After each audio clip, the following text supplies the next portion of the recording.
পেন্টাগনের গোপন নথির পাতা থেকে যখন একে একে মার্কিন সেনাদের ক্ষয়ক্ষতি আর হতাহতের হিসাব ফাঁস হচ্ছে, তখন হোয়াইট হাউসের দম্ভ মিশে যাচ্ছে ধুলোয়। দীর্ঘদিনের পশ্চিমা পরাশক্তি আমেরিকা ক্ষমতার চূড়া থেকে ছিটকে পড়ে হাবুডুবু খাচ্ছে পরাজয়ের চোরাবালিতে।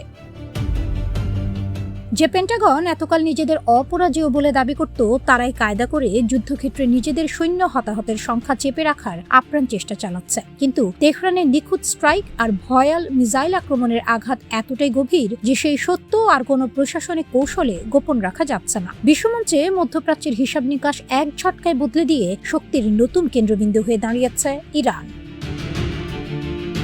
আমেরিকান মিলিটারি ডেটা সেন্টারে হালনাগাদ তথ্য বিশ্লেষণ করে স্পষ্ট বোঝা যায় পেন্টাগনের ভেতরে কি পরিমাণ আতঙ্ক ছড়িয়ে পড়েছে। স্রেফ 24 ঘন্টার ব্যবধানে ডজন ডজন সৈন্য আহত হওয়ার খবর স্বীকার করতে বাধ্য হয়েছে তারা।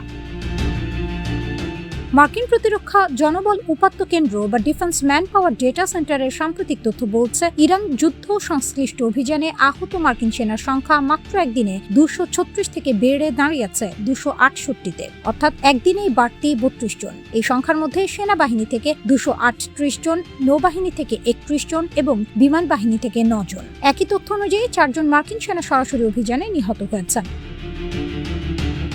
কিন্তু এটিই তো সম্পূর্ণ চিত্র নয়। মার্কিন সংবাদ মাধ্যমের অনুসন্ধানী গবেষণায় বেরিয়ে এসেছে আসল চাঞ্চল্যকর তথ্য।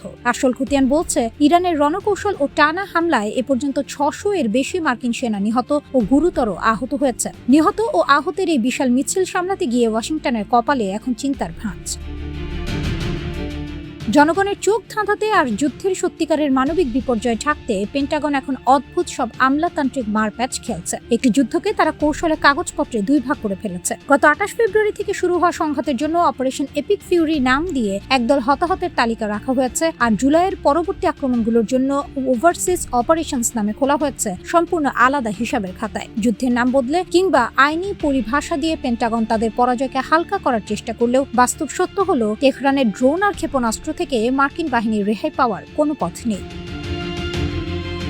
যাদের অনেকে সামান্য আঘাত বলে হালকা করার চেষ্টা করছিল, সেই সৈন্যরা কেন আর যুদ্ধক্ষেত্রে ফিরতে পারছে না তা নিয়ে ট্রাম্প প্রশাসনের কাছে এখন কোনো সুনির্দিষ্ট উত্তর নেই। তেহরান যে লক্ষ্যবস্তুগুলোকে হামলা চালাচ্ছে তা পেন্টাগনের প্রতিটি প্রতিরক্ষা বলয়কে ছিন্ন ভিন্ন করে সরাসরি ঘাঁটির কেন্দ্রস্থলেই আঘাত হানছে। ফলে বহু সৈন্য মারাত্মক মস্তিষ্কের আঘাত ও অঙ্গহানির শিকার হয়ে আজ আজীবনের জন্য পঙ্গু হতে চলেছে।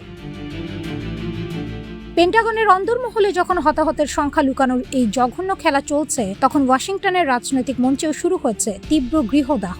একদিকে যুদ্ধক্ষেত্রে লাখো ডলারের বাজেট উধাও হয়ে যাচ্ছে, আমেরিকান সেনাদের লাশ আর আহতদের তালিকা দীর্ঘ হচ্ছে, অন্যদিকে ক্ষমতাশীল মহল ও নেতারা সাধারণ মানুষের মনোযোগ অন্যদিকে সরাতে ব্যস্ত। ওয়াশিংটনের এই দ্বিচারিতা আর অভ্যন্তরীণ বিশৃঙ্খলা প্রমাণ করে, ইরানের সাথে দীর্ঘমেয়াদী সংঘাতে যাওয়ার মতো মানসিক কিংবা অর্থনৈতিক কোনো প্রস্তুতি আমেরিকার ছিল না। তারা ভেবেছিল হামলা চালিয়ে সহজেই পার পেয়ে যাবে, কিন্তু তেহরান তাদের শিখিয়েছে যুদ্ধের আসল রূপ কাকে বলে।